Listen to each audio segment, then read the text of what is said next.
Okay, hello mga kabanda, mga katugtugan. Welcome sa ating YouTube channel, Facebook page. For this video, isa-sample natin, ide-demo natin yung mga pick-up, yung mga feature, yung mga parts nitong ating Chickenbacker 325. Bakit Chickenbacker? Kasi Rickenbacker siya galing China. Ayan, Chickenbacker. For sale po yan. Nakita niyo yung post natin earlier sa page. For sale siya. Kung gusto niyo bilhin, i-PM nyo lang ako. Kung hindi mabenta, ayos lang kasi syempre, personal na yan kapag hindi natin pag walang bumili. Okay? So, check natin.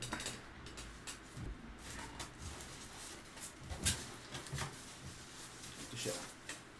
May kasama siyang ayan, mga wrench. Ito lang para sa itong spring na to. Meron siyang kasamang cable.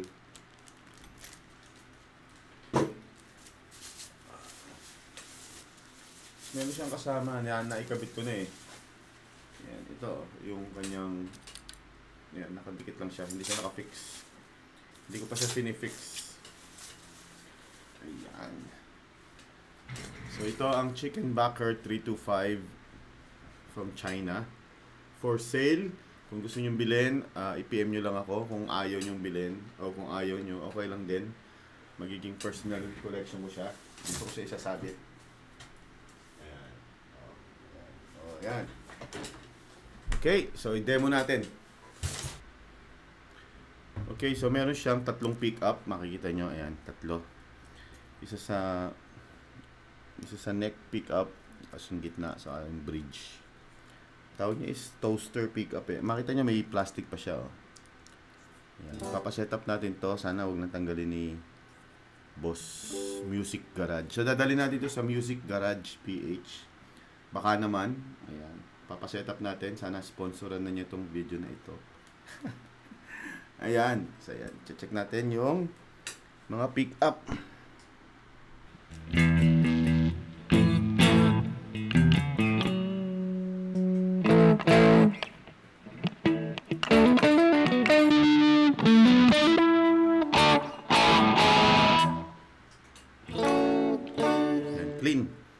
clean tone. Makikita nyo, meron siya dito mga knob. So, ito yung pinaka-master volume niya. Meron siyang tremolo bar. Meron siyang master knob. Kabangan natin. Pag wala yan, wala yan. Kasi ito yung ating toggle switch. So, pagka nakababa siya, looks like, pinaglaruan ko na kasi siya. So, pag nakababa siya, ang pick up niya is itong bridge. Pag nasa taas siya, minax ko lahat yung knob. Siya yung, pag nakataas siya yung finger. Mas smooth siya. Ito mas sharp. Ito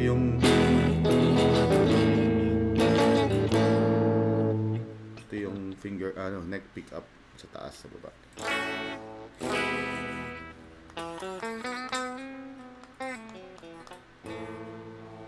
Pag nasa gitna siya, siyempre, either ito ngayon.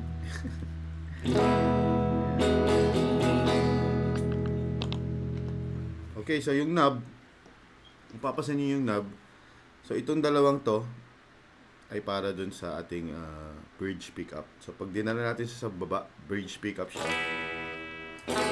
Sinin nyo, kailang ako ayan, sa D. Ito yung tone. Naka-master tayo sa full. Ito yung tone. Pag binawasan natin yan, nabawasan yung tone. Ito yung master volume. Siyempre, pag minimum siya, wala. Tapos volume. So, volume ng bridge, tone ng bridge. Ito naman yung sa pick up. Pick up ng neck. So, lagyan natin sa neck. Ayan. So, naka-max yung tone. Baba natin. Ayan. Soft. Max tone.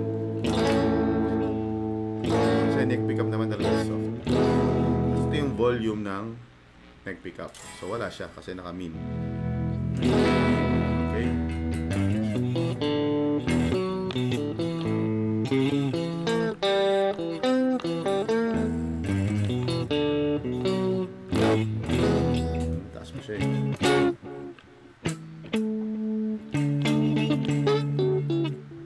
Hindi po yan sintonado, hindi lang ako marunong.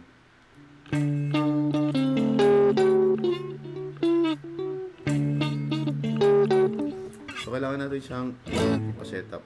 So yun, so pag nasa center, i-max natin lahat. Pag nasa center pickup, ayan. So share siya ng control. So pwedeng meron siyang volume ng neck. Pwede siyang bigyan ng volume ng bridge. Same sa tone.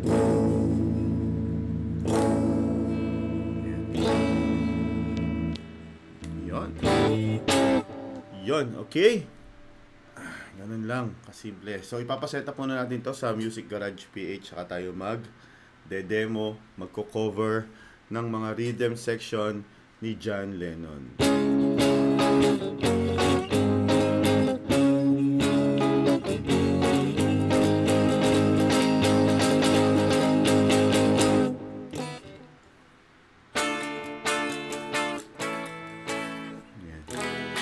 Okay, so ayan, again, ito po yung ating Chickenbacker 325 for sale kung gusto nyo bilhin. Kung hindi nyo, kung okay lang, kahit hindi, dahil ilalagay po natin ito sa pader for collection.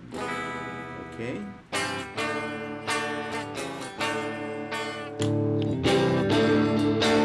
Mas maganda pala siya sa neck.